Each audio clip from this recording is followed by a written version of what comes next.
So, ano tong fiducia supplicans? Ito pagbibigay blessing sa same-sex couples. Pero, ito ay hindi kasal.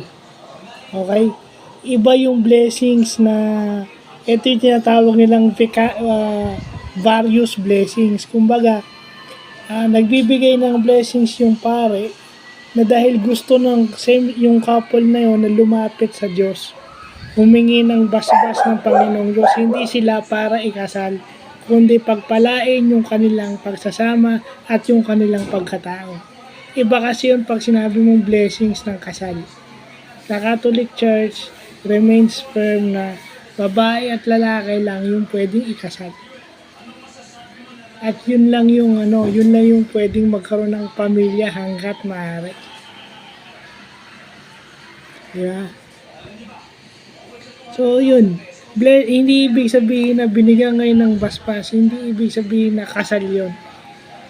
Kasi sa Catholic Church, pag humingi ka ng blessings ng pare, they invoke through the priest yung blessings na galing sa Diyos. Hindi ibig sabihin na kasal yun or something.